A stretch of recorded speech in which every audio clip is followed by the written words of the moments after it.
waxaa jirtay بلاستيك مارتي حرقة بلاستيك درك لجوا ده أيان فرفورين إسقنا كتير مريه يالله هرجيسة بلدات كها هذا مروحة عن بانديش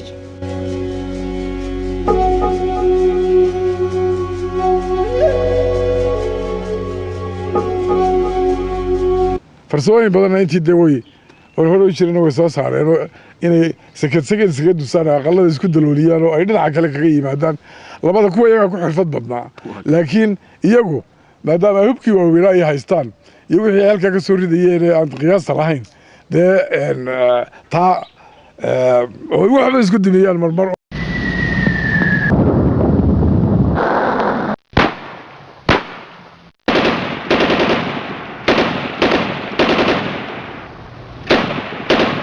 شاله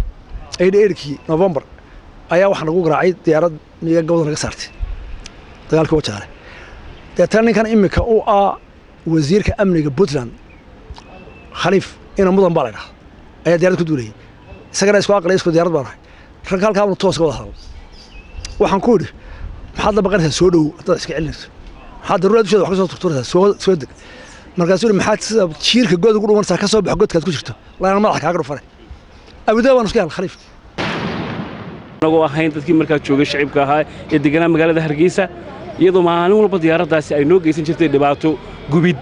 waxay aragtay dhaqaaqaya oo dhan ay baabiin jirtay oo cagta mar jirtay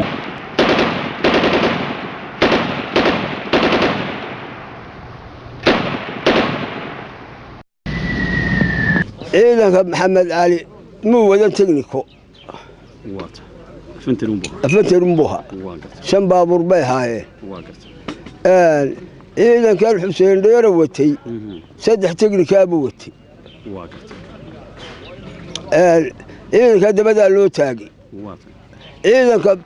gaaska cad baa loo oran jiray gaaska fadhiyo gaaska cad baa loo oran jiray gaasadkii dadkii aan la dagaalamayna gaaska ugu xoog badan buu ahaa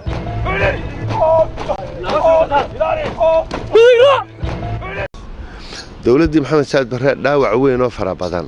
ayay waxay ku ahayd in mar qura lagu yiraahdo Hargeysa iyo Burco iyo Cadaad leebaa dagaalkii ka dhex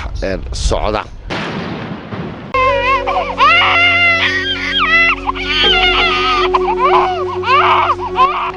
halkan imika waxa ka muuqata diyaaradaasi waxay ka mid ahayd diyaaradihii MiG 17 loo oran jiray ciidamadii xoogga dalka Soomaaliyeed ee cirku ay lahaayeen diyaaradani madaarka hagida diyaaradaha caalamiga ah ee magaalada Hargeysa ayay ka soo duuli jirtay kadibna isla magaalada Hargeysa ayay duqaysay diyaaradan waxa rakibay ama halka saaray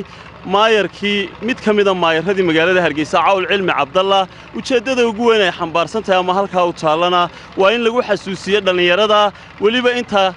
daadoodu aan xilligaasi jirin ee kadib dhashay si ay u ogaadaan waqtiga adag maraaxilka adag nafiya maalba huritaanka dalkooda iyo dadkooda loo soo maray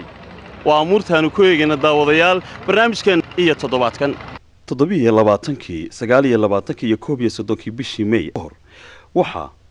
ay afkala qaad iyo anfariir ku noqotay markii ciidamadii xooggii SNM ay soo guda galeen magaalooyinkii Cadaadley Burco iyo Hargeysa ciidamadii iyo dawladdii Maxamed Siyaad Barre waxa ku adkaatay in arrinta ay rumaystaan waxaana markii hore ay u arkeen inay tahay riyo laakiin dhacdadani gariirkii iyo dhawaaqii rasaasta ee ka hilaacay gudaha xeriyihii iyo talisyadii ugu sarreeyay ee ciidamadii Maxamed Siyaad Barre ku lahaayeen magaalooyinka aynu sheegnay markii ay dami weyday waxay xaqiiqsadeen runta waxay tallaabadani sababtay in ay saameyn ku yeelato isla markaana duqeyntii laxaadka lahayd ee loo geystay magaalooyinkii waaweynaa ee Somaliland ay noqdaan kuwa rayidkii ku noolaa arrintooda beesha caalamka in badan oo ka midi ay isha ku hayeen kuna tilmaameen xasuuq iyo xadgudubyo bini'aadminimada lid ku ah oo laga galay dadkii ku noolaa magaalooyinkaasi hay'adda Amnesty International oo ku tilmaantay in dad rayida lagala soo baxay guryahoodii si badheedhana loogu toogtay meelo la wada arkayo Dr. Martin Hill oo ka tirsanaa hay'adaasi ayaa sanadkii 1988 waxa uu BBC-da qaybteeda dibadda la hadasha u sheegay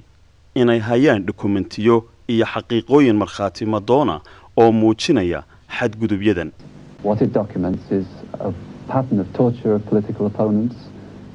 massive arrests of people who merely criticize the governments or who are political opponents, unfair trials and many executions. waxaa ka mida buu yidhi dad lagala soo baxay guryahoodii oo la toogtay, dad loo xidhay mowqifyo siyaasadeed oo ay aaminsanaayeen, iyo kuwa loogu geystay dil badheedha iyagoo loo tirinayo in ay beel ahaan ka soo jeedaan dhaqdhaqaaqa SNM ee dagaalka hubaysan kula jira Maxamed Siyaad Barre iyo dowladdiisa. isla barnaamijkaasi hay'adda BBC-da qaybteeda dibadda la hadashaa samaysay waxa wax lagaga weydiiyey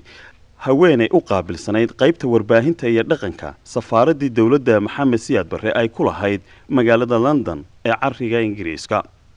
haweeneydii wariye ahayd ayaa weydiisay weerarada duqaynta ah ee diyaaradaha Hargeysa ka kacay isla Hargeysa u geysteen. Sureer Abshir Muuse ayaa tidhi It's not true that the army is carrying out repressive activities against the people. That is a lie. It's a total lie. And we can prove this to you. I've seen film of an aeroplane dropping bombs on the city. I've seen photographs of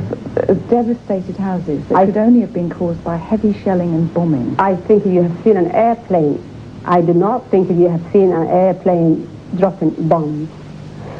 There has been no bombardment in the north. And I repeat, no bombardment. waa been ma jirto duqayn loo geystay magaalooyinkaasi. diyaaradaha ciidamadu ma ay samaynin duqayn, waan ku celinayaaye ma jirto duqayntaasi. geesta kale guddoomiyihii ururkii SNM ee xilligaasi Axmed Maxamed Maxamuud Silaany ayaa isagoo meel geeda fadhiya waxa la weydiiyey ujeedada halganka ururka dhaqdhaqaaqa wadaniga Soomaaliyeed ee SNM. sidoo ku bilaabay ummadda Soomaaliyeed cidna kama ay qarsoona waqtigiin inuu halganka Soomaaliyeed uu muddo dheer imika u soconayay kaas oo lagu jiray nidaamka maanta ka dhisan dalka Soomaaliyeed oo muujiyay naxariis darro, muujiyay qeyr mas'uulnimo, muujiyay oo ku dhaqaaqay wax ka baxsan bani aadminimada ka baxsan dalkii oo dhaqaale ahaan iyo siyaasad ahaan baaba'ay. ummadii xorriyaddeedii siyaasadeed iyo xorriyaddeedii bani aadminimo iyo tii dhaqaale iyo tii dadnimo mid walba heerka ay gaadhay laga wada dheregsan yahay. halganku wuxuu dhashay inuu dadku dalka ku nool meel kastaba joogay inuu xorriyaddiisa u dagaalamo, inuu xuquuqdiisa u cashado, inuu iimaankiisa, diintiisa iyo dhaqankiisa u madax bannaanaado, in nidaam dimuqraadi ah oo xor ah oo ku dhisan ikhtiyaarka dadka, doorasho xalaal ah oo dadku u xukumo dimuqraadi xaq u dhisan in laga sameeyo ayuu halganku u bilaabmay.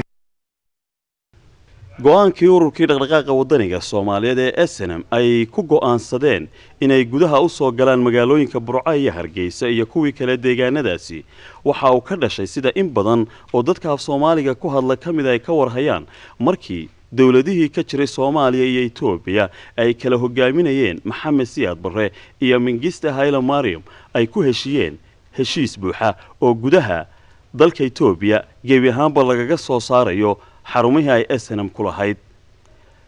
madaxweynihii xilligaasi ee Soomaaliya Maxamed Siyaad Barre oo wax laga weydiiyey waxa uu yidhi marka ku heshiinay inaanu guddi dhankooda iyo kaanaga ka socda oo mas'uul aanu qabanno iyaguna ay soo baaraan bal sidii loo heli kara xal waara oo caadil ah oo degdeg ah nabadna loo arrintii way socotay markii horeeto Djibouti baa lagu qabtay ka socotay Addis Ababa lagu qabtay haddana ka socotay Xamar Baardan lagu qabtay kalkan iyaga laga sugayaa inay qabtaan waxaan ka xumaa inay ka dambeysay wadaas ka gadaal markii aan Djibouti ka soo kacay dhabahan dhaxo oo xuduudka in dhibaatada ay ka bilowdeen ka dhaceen inta ka dambeysana waxyaalaha yar oo noocaas oo dagaal ah inay ilaa 12 bishii December baan qadnaa January ay dagaal aad u ballaaran ku soo qaadeen magaalooyinka Soomaaliya xuduudka u dhow mid ka mid ah. haddaba si aynu wax uga ogaano xaaladihii wakhtigaasi waxaan idiin soo gudbin doonaa dhowr qof oo ay ka mid yihiin maxamed kaahin axmed waxa uu sharaxayaa iyadoo SNM dareensanayd cududii military ee ciidamadii maxamed siyaad barre bal xogta rasmiga ah ee ay ka haysay ciidamadaasi iyo dawladdii maxamed siyaad barre si aynu uga shidaal qaadanno go'aankaasi lagu soo gudagalay gobolladii waqooyi. waanu ka warhaynay xilliga aanu soo galay iyo xilliyadii ka horreeyeyba mar kasta xogta ciidamada si buuxdaan u heli jirnay. waxaa si fiican aad u garan looga fahmi karayaa xilligii la qoray warqaddii Morgan uu maxamed siyaad barre u qoray warqaddii la magacaabay the death letter warqaddii dhimashada xafiiska madaxtooyada maxamed siyaad barre ayay SNM ka soo heshay. gaani iyo Morgan markii ay isbedelayeen xil wareejintoodii xogtoodii dhowr casho dabadeed ayaanu ku haynay xarumaha iyaga. waxaad ka garan karaysaa inay xog fiican SNM ay ka haysay howlgalkii Mandheeraad ka garanaysaa oo ciidankii tegey howlgalkii Mandheere ee Lixle uu hogaaminayay ciidamada dee howlgalkaa fulinayay gaashaamay ka tageen iyagoo sayfana gaashaamay ku soo noqdeen. Lixlena xaruntiisu Burcay ahayd isagoona Burcu ku noqday dhaawacii laba nin oo dhaawacana cadaa wuxuu dhigtay maxaan ku dhahdaa buurtan gacan libax buu dhigay markay bogsadeenna halkaas laga soo ambabixiyey. waxaad kaloo ka garanaysaa howlgalkii ballaadhnaa ee 1984 buuraha la galay oo ciidamadii SNM iyaga oo sidooda u socda ay buuraleyda goliska loo yaqaano bari ilaa iyo galbeed 3 meelood ka galeen haddana ay ka soo noqdeen. marka mar walba xog baanu ka haynay mar walbana waanu ku xisaabtami jirnay xogtaanu ka haynay. SNM maxaan ku dhahdaayay madax iyo minjaba hawshaa soo galayay diyaar garowgooda na waa lagu xisaabtamayo qiimeynta ka mid bay ahayd. xagga marka la eego qiimeynta ciidankii labadii ciidan ee dagaalamayay waaqiciga qiimeynta militarigii wuu diidaya. burcana ciidanka soo galay wuxuu watay 12-13 technical oo fudud oo fudud buu watay. waxay wateen 6 qori 7 qori seegeuya 2 jiib iyo maxaan ku dhahday 2 suun. ciidanka Hargeysa iyo ciidanka Burco Moororna soo islaakaayo 1100-1200 meelahaas ay noqonayeen. ka cadaadli waliba wuxuu ka dheegmay tiradii ciidanka Hargeysa oo uu sii tira yaraa ciidanaad u tira yaro 200-300 aan ka badnayn ayuu ahaa Xuseen Dheere hogaaminayo. ka Hargeysana wuxuu watay intaa in lag tira ka sii yar inta Hargeysa ayuu marka labaatanaad baa halkan Burco Hargeysa ka samaysay oo ka kooban gaas oo ka kooban oo madax bannaan oo ka kooban intaasoo guuto oo madaafiic oo ka kooban intaasoo taangi oo saldhig ciidan cir maxaan ku dhahdaayee leh oo la guutooyin gantaala guuto gantaala leh mid difaaca cirka ale. marka labada ciidan inta laga marka ciidanka militariga la qorsheynayo waxa la sameeyaa had iyo jeer waxa la yiraahdaa isbarbardhig. markan annaka weerar ahayn isbarbardhiga marka la sameynayo hadii Hargeysa 40 taangi tiilay waxa idinaanu annaku wadano ama 80 taangi oo laba laab aanu ka badanay ama 3 laab ka badanay. hadii ay halkan 100 madfac tiilay waxa idinaanu annaku 200 oo madfac wadano oo wax ku garaacayno. marka labadaas marka la isla eego shawigiisu uu kala duwanaanaya. waxaanu ku gaan qaadanaynaa annaka waxay ahayd waxaan Ingiriiska galo yaqaan element of surprise kediska weerarka kediska iyo xarumihii maamulka iyo xarunta ay tiilay la abaaro iyo ragga oo aanu islahayn moral ahaan iyo geesinimo ahaan iyo aqoon ahaan iyo waayo-aragnimo ahaan way ka sareeyeen ciidanka halkan lagu hayay. taasi way shaqaysay. marka waxay ahayd hawlkaasi labay mid noqon lahayd in halgankii SNM oo halkaa ku saqiiro oo ku shiiqo iyo in uu maxaanku yidhaahday baddu buurta ha hirdida uu go'aan kan qaato dabadeedna xidid maskaxeedka abbaaro labadii talise ugu xooga badnaa ee waqooyiga ayaa la abbaaray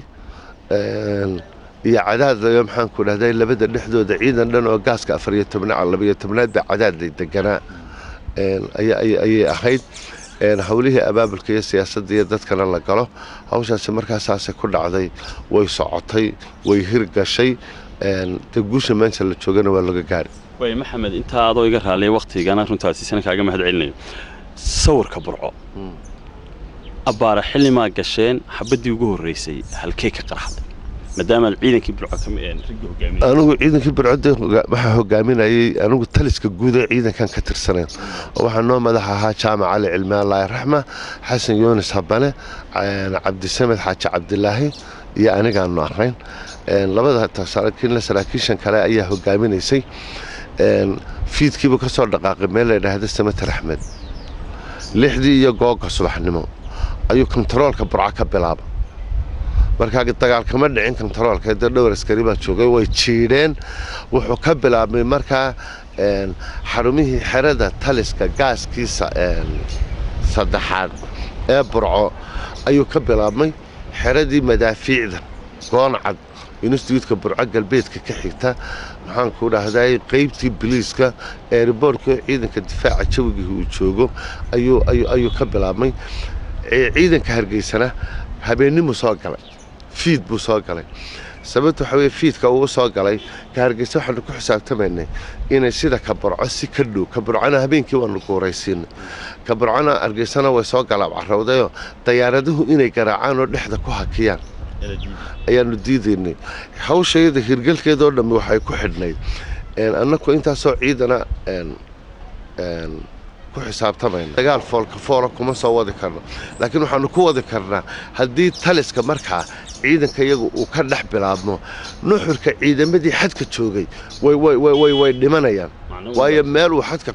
ciidanu kula dagaalamaana ma jiro waxa ay noqonayaan markaa ay iyagoo habqana marba urur yar marba batal yar marba guuto yar hargeysa la soo geliyo marba burco la soo geliyo markaa burco halkaasay ka bilaabeen hargeysana waxay ka bilaabeen xeradan taliska هذا اللفت هذا كبلابل. سؤال شعرنا كويدي وحوي محمد أضو واحد كم ده هيدا أما تخصص كاغوها سهنك. مثلاً مركل جو أهمية دولية نوقف فردية ونقرن كنايو دولة بدولة ما ورت إلى سهن كسجمه إلى حريها يو حلقة الهردا ما حلقة جديد كوكر أما حلقة ديار جرو بدن أنو ترين سكمو قطع وردي نقول دجال كنا حلية ذا كوبك تمو حكسية بدن قوبها برتلامات كده تمو حرمه عيد ملا سي قوبها عيد ملا أودو موتيان وأمو قطع مركين عيدا كي أسنم أود لي من مدام حرمه سوكله بل واحد أكتا مثلاً مركز استاجتر دينعي كله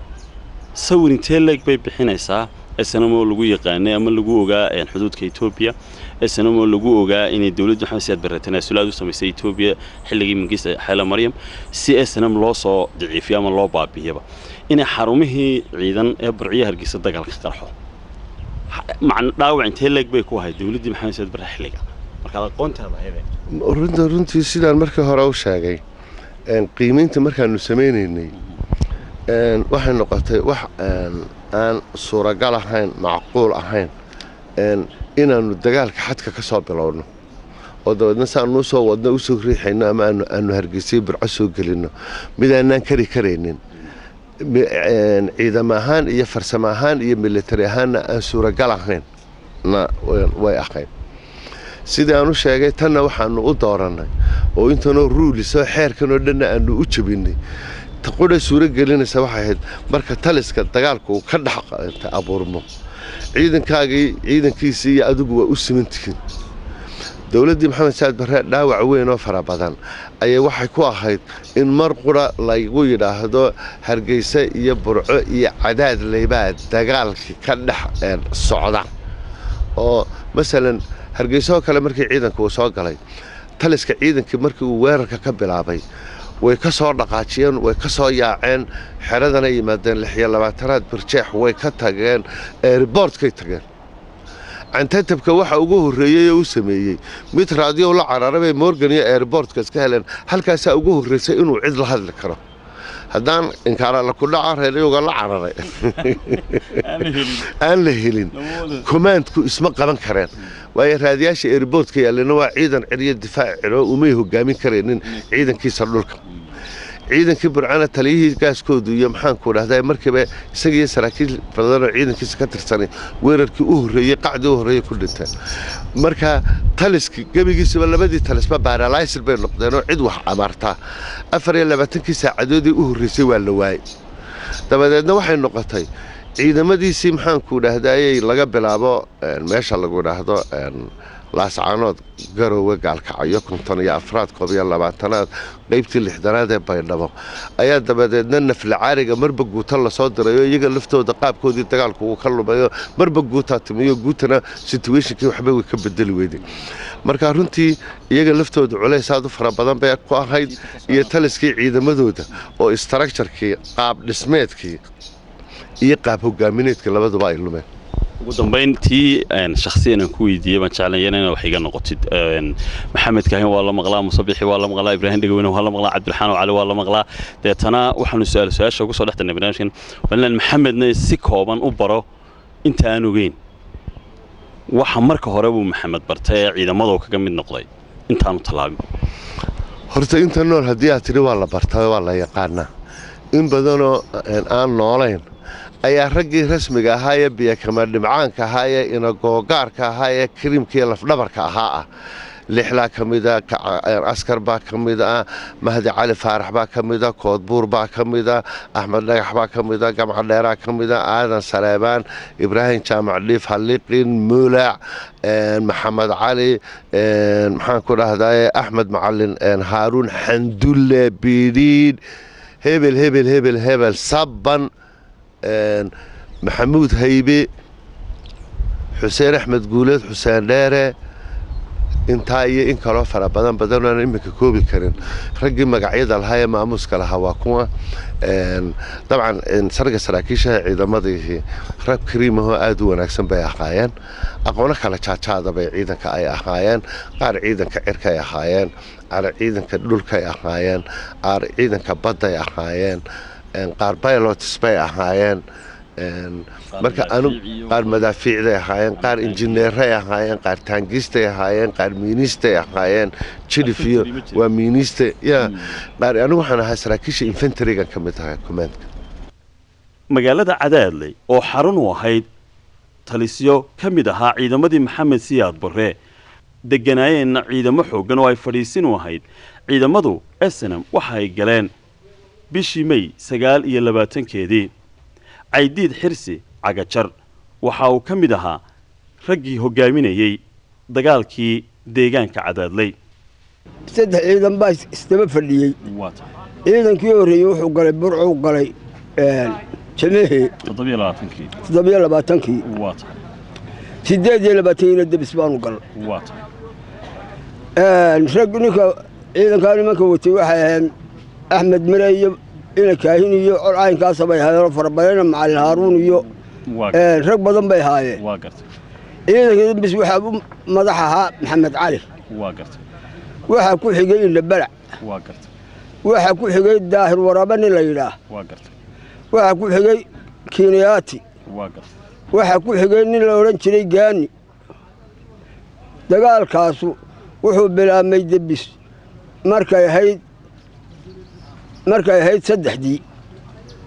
galabnimo ayuu bilaabmay iyadoo shantii gaadhina waa la kala food qaaday dad meesha waxa ku dhintay dad badan mujaahidiintii ku dhimatay meesha waxa ka mid ahaa indhabalac daahir waraabaa ka mid ahaa kiiniyati baa ka mid ahaa yuusuf muuse ka mid ahaa waxaa ka mid ahaa ninkii la odhan jiray sayn xaashibudhidhii baa ka mid ahaa rag badan baa meesha ku dhintay ilaa markii dambena cawayskii waxaa la saaray baabuur tiyootaa koob iyo tobankii nin laba ninoo nina hawd ku dhintay nina iminka uu nool yahay oo la yidhaaho ibraahim colaad maxamuud iyaa baabuurkaa ka baxay 12 kale way ku dhinteen nimanka magacyadoodii buuggaasay ku yaalliin iminka dusha kama tirin karo waaye magacyadoodii uma wada baahnin bal hadda iyada waxaad ka warantaa 29kiina waxay ahayd cadaadle 29 cadaadle cadaadle waxaa ku dhintay 40 nin waa tahay ilaa madheera madheeray u badnaayeen rag ku dhintay meesha madheeray u badnaayeen madheera tibcaddaa ku dhintay allah warragaan ciidina sheegi kareen baa ku dhintay raggaasu cadaadle waxaa la galay 4tii galabnimaa la galay haa 8diina dagaalku wuu dhammaaday 8 habeennimo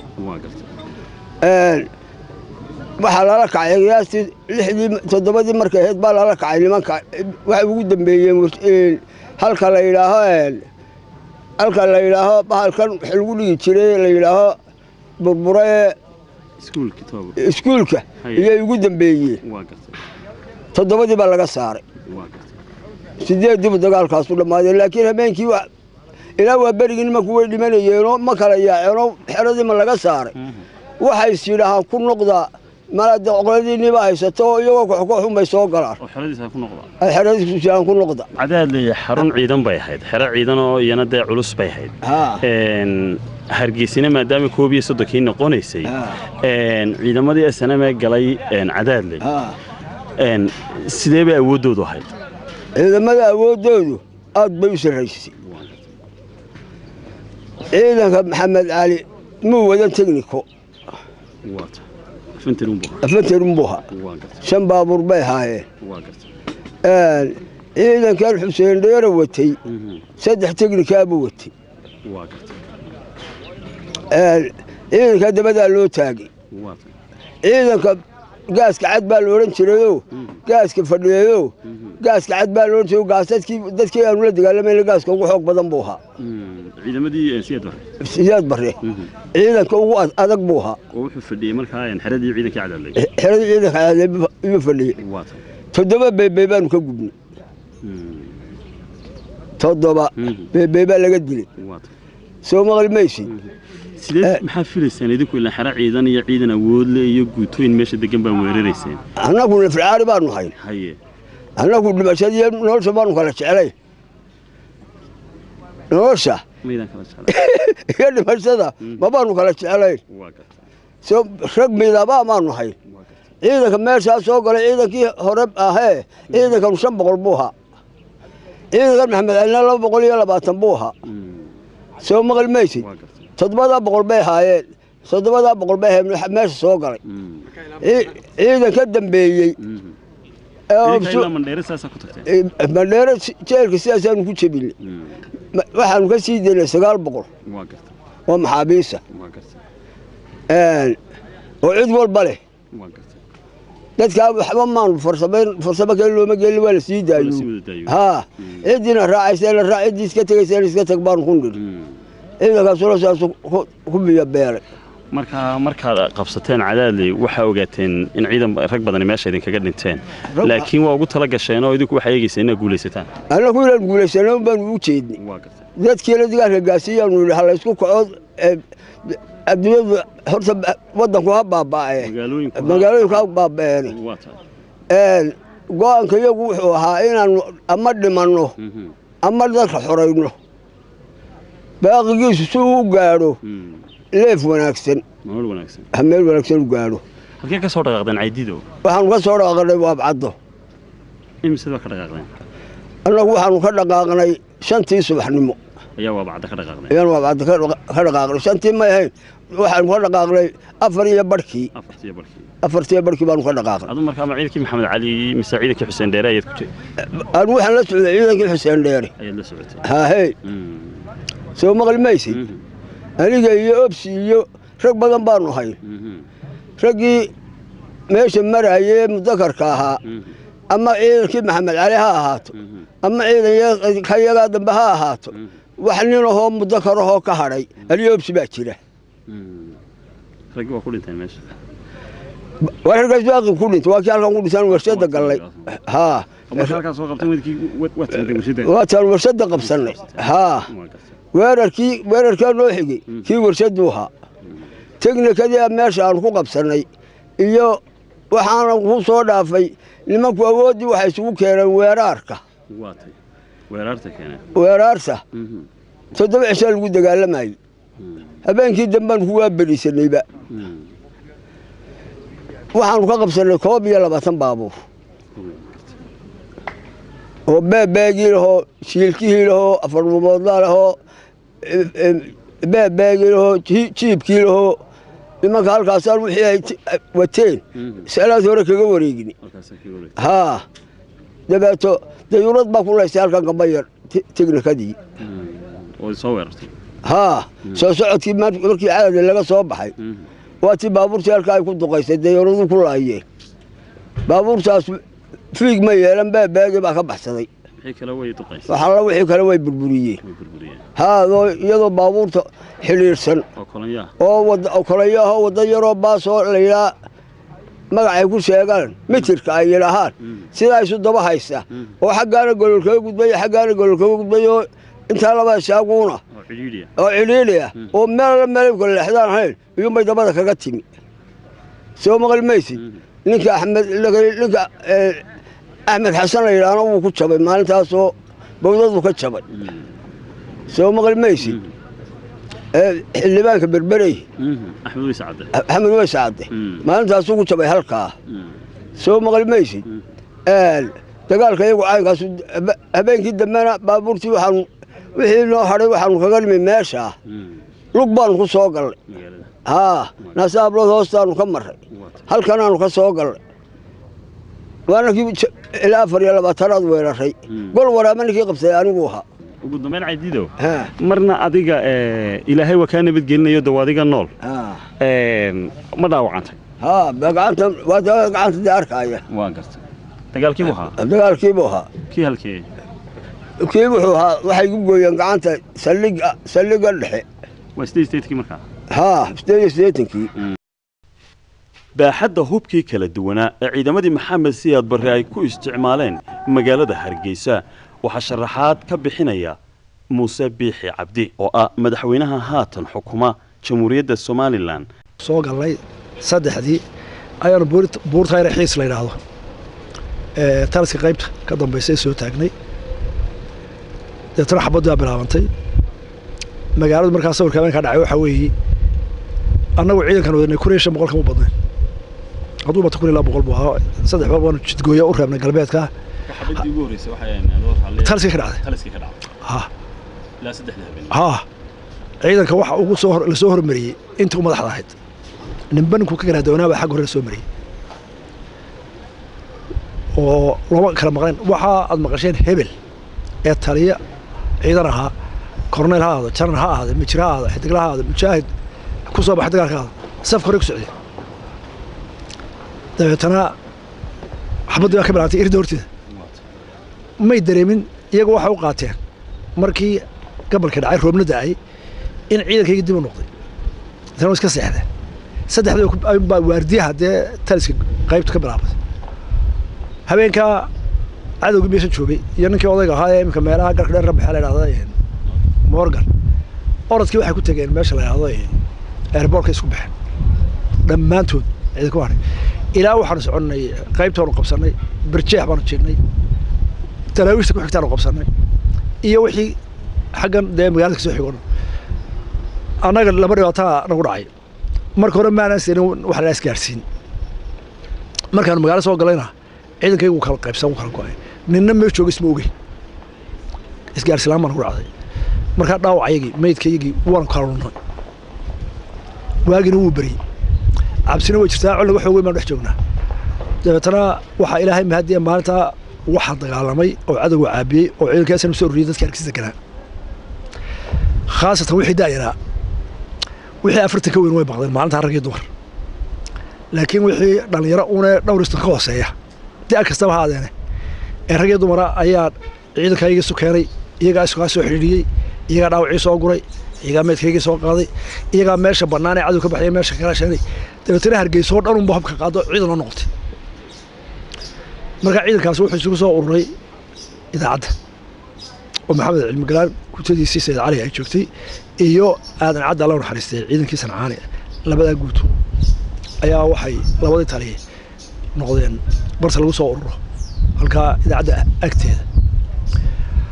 Axmed Dhagax oo watay guutada 20aad aroortii soo galay isagu wuxuu ka soo galay jidkan guuleed waxa aad loogu naafiyay ciidankii soo dagaal cusub qabsaday halkan guuleed qolada Tangeeska halaan deetana wuxuu u wareegay xagga qaybta dusha Sheekh Umar وعصر دمك سoo galay ciidankii saddexaad oo waa inuu report ka soo dhaco cadad diiwan ku xoojin oo halkan ugu banaanaatay wuxuu yar ciidankii ka soo dhici lahaa 5 meel ka saddexaad cadad dib xoojin ugu tagay marka magaaladii weyn ku balaaratay saddexdii guuta lahaa way ku balaaratay laakiin waxa noo soo buuxiyay dadkii haddaba waaga markii uu saa u bariyay maxaa dhacay Hargeysa oo ku saxatay xabad iyo siigo iyo colaad iyo qaxba ka bilaawday waxa nidaam oo dhan baa lumay ganacsiga baa xidhmay xafiisyada dawladda xidhmay cusubtaalada baa xidhmay biyo baa xidhmay layr baa xidhmay xataa idaacadiina dhooloolan jirtay oo aamustay de markaa ummad u baratay magaalo iyo nidaam ardayga kala hayay iyo shaqaalihii iyo qof wixii hore baa saddex yaacay deetana waxay noqotay xitaa dadku waxay garan waayeen maxaa la yeelaa dad badan waxay rumaysnaayeen iminkaa faqashka qabanaya aan xagsano aan joogno qaar markiiba way baqdeen oo way qaxid bay bilaabeen kala darteed waxay dadku xagee uga xayaan way go'aan muu jirin haddii la inaga adkaado dadkow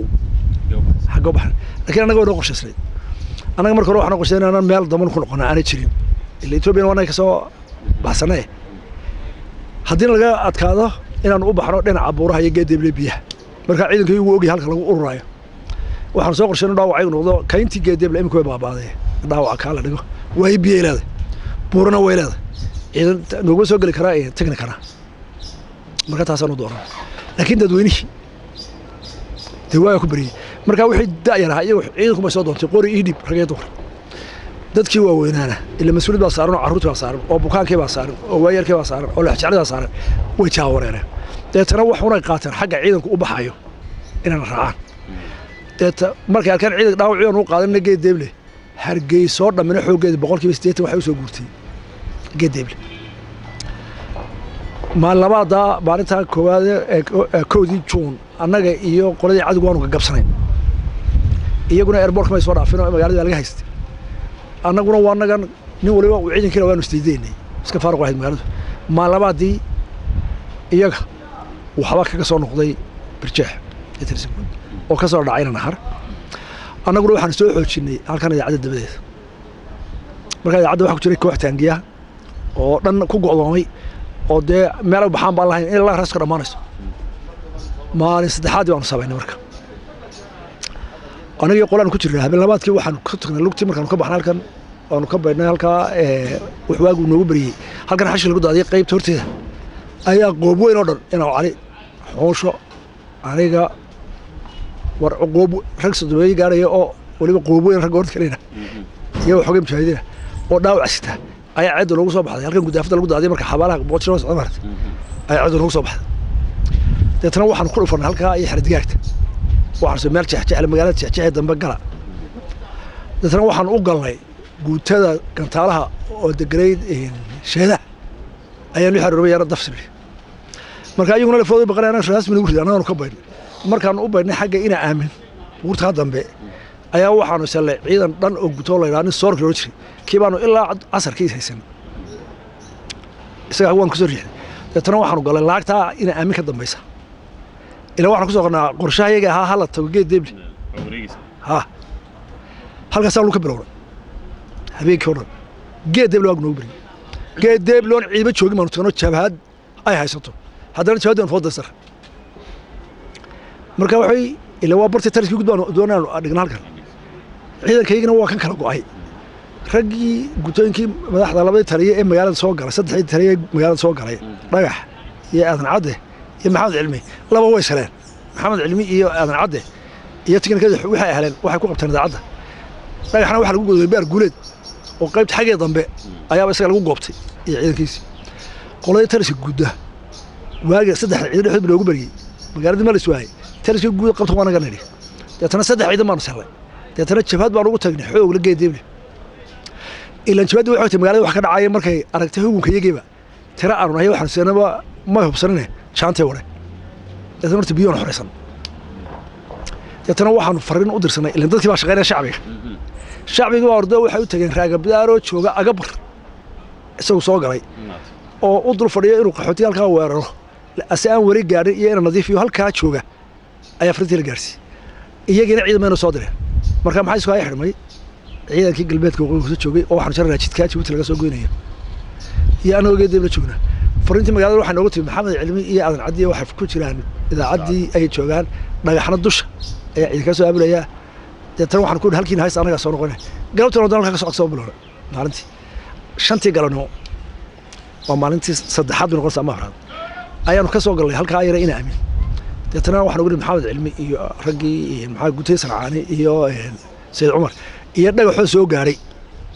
iyo cabdillaahi askar iyo dayib iyo iyagoo halkaa joogaan ugu deetana taliskii waxaanu ka dhiganay bartaa iyaguna saddexaad cishan wareersanay saasay u wareersanaayeen oo dhanna ka soo dhacay maxaa iyaga markaa ku dhacay waxa leexii guutooyinkoodii xagga hore joogoo dhan shicibkii baa meelba ka weeraray salaxley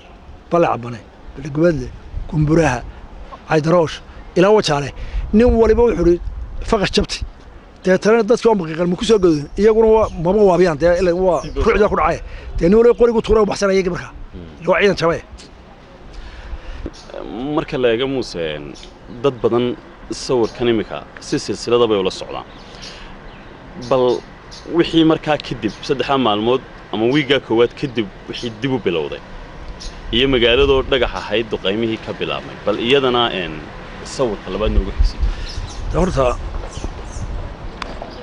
magaalada maalintaas saddexaad labadaa gutay ku jira sancaani iyo labaatanaad iyo saddexaad ku soo xoojisay markii la isu yimid waxaanu dhisanay dee habkii weerarka ilanagaa weerare taliskii markaanu dhisanay waxaa noogu horta caqabad weynaa taangiyaal ku jiray idaacadda oo rag badan naga laayo doora kuwii sidaan u soconay meesha ugu daateen ciidamada ugu daateen markaanu ka saaray kuwii idaacadda magaalada waxaa noo xorowday wadadan ka dhakhtarka dabamarta maaragtay ee ka soo bilaabata tiyaatarka halkan markay ka laaxanayso guriga bacdo dhakhtarka dabadiisa horta halkaasaanu qabsannay laagtaasaanu soo gaadhnay ilaa iyo taasi halka tiyaatarka dabadiisa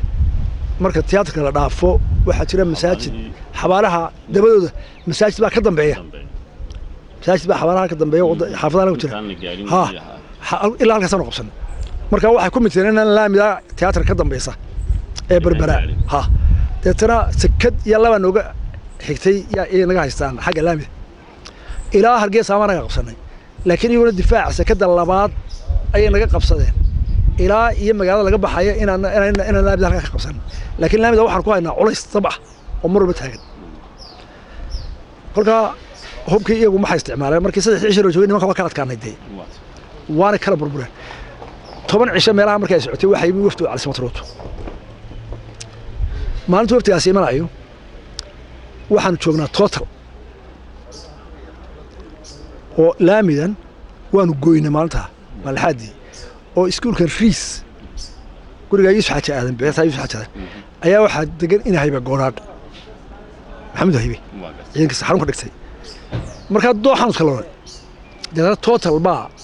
sancaani xoogiisa iyo saddexaad qayb ka timid isku tagay halka anagu jir markaan labada laami ka jiray tii airportka iyo tii berbera ayay yimaadeen waxay ka soo dhaceen wadada inaan har ee dusha waa maanta la bixinayo dabka culus lagu naafay magaalada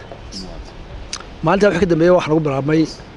madaafiic iyo diyaaradda ujeeddada ugu weyn ee barnaamijkan aan ugu soo qaadanay arrintanina waa inaannu xasuusino muwaadiniinta Somaliland xaalad kasta iyo duruuf kasta oo ay ku jiraanba in ay midnimadooda iyo wadajirkooda qarannimo ilaashadaan iyagoo mar kasta xasuusanaya dhibaatadii iyo xasuuqii xoogga ahaa ee dalkan ay dadku u soo mareen taasi oo mar kastana u baahan in dhibaatooyinka iyo kala duwanaanshaha aaraahda siyaasadeed ee dalku ay ka weynaato wax wada lahaanshaha iyo dhowritaanka qaranka Somaliland oo dadkan iyo dalkan ku jooga qiimaan marna la ilaawi karin toddobaadkan barnaamijka ayaan ku soo gabagabeynayaa dhinaca filim qaadista habaynta barnaamijka iyo isku dubaridku waa maxamed caqli hadi iyo anigoo barnaamijka soo saaray oo khadar maxamed cakule halkanna idinka soo jeedinayay tan iyo kulan dambe idilkiin assalaamu calaykum waraxmatullaahi wabarakaatu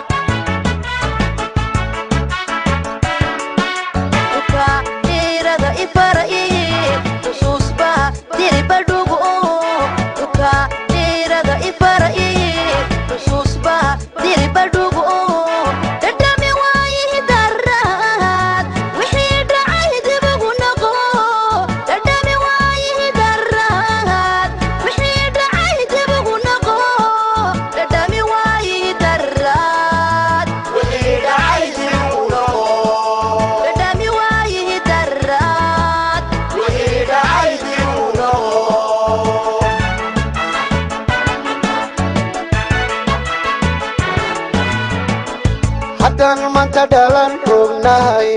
dhalaankuyu masidaan markii dhiiladu shidnay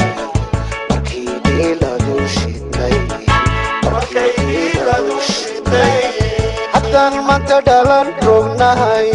dhalaankuyu masidaan markii dhiiladu shidnay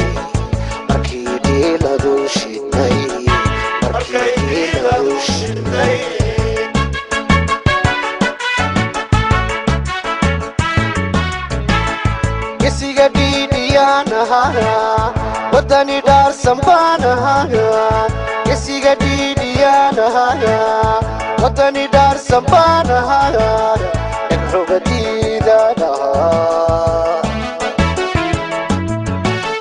dhegxumadiidaan ahaa dhaqaal xorriimaan ahaa ilagu dhaataan ahaa